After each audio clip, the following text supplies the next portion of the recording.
Hey, this is John Carlos, and I'm here with a look at the Marvel Legends action figure of Scarlet Witch from Captain America: Civil War.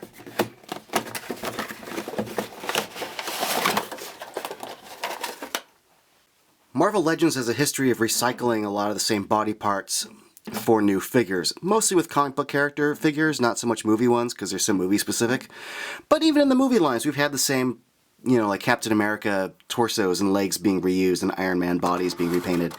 This figure doesn't have that. A lot of the newer ones, like Black Panther and all that, all new parts. And this figure is all new parts, which is great.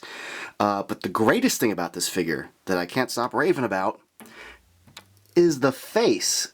Marvel Legends notoriously has pretty lousy faces when it comes to like actors, movie figures, and their likenesses.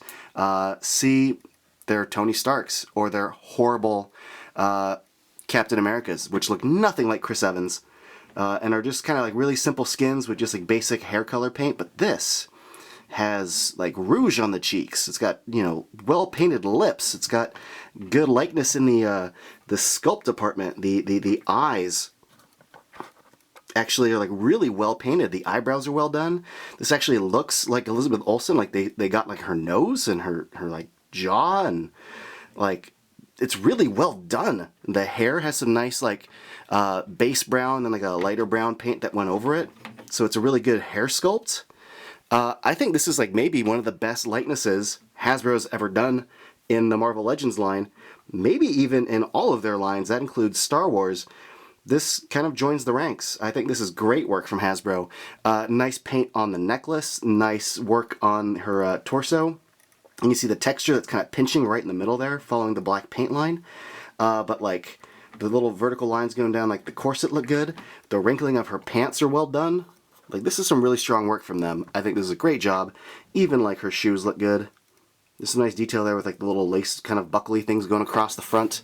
And then you get to her jacket, which has some strong work as well. You can see even on the sleeves there's a little bit of texturing going down the sides of the sleeves, but we see that texture going all along the coat, going down in the sections there. Really nice little surface texture.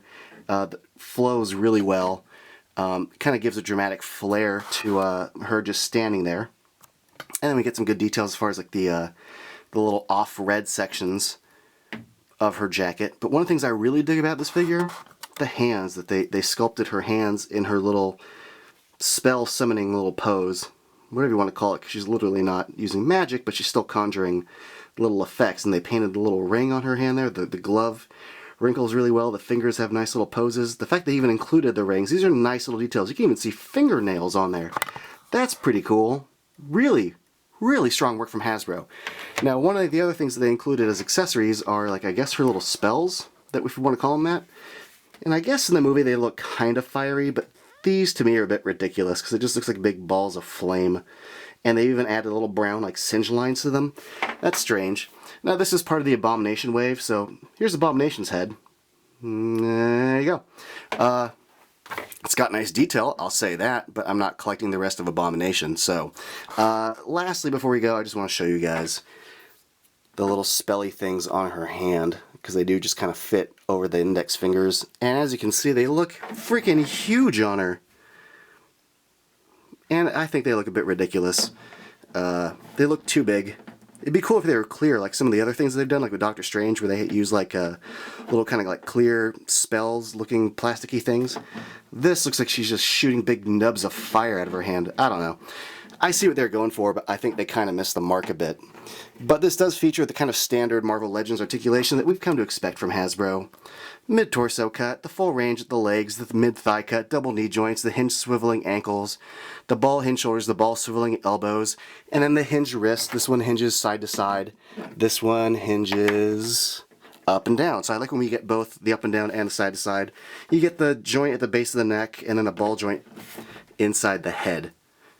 All in all, though, freaking love this, especially with the hands. You can put her in some really cool kind of, attack, spell summoning poses and stuff. So the fingers especially look really cool. Her outfit's really well done. The mixture of colors, all that, the details. Great work. I love this figure. Thanks for watching, everybody. Follow me on Instagram and Facebook and all that stuff.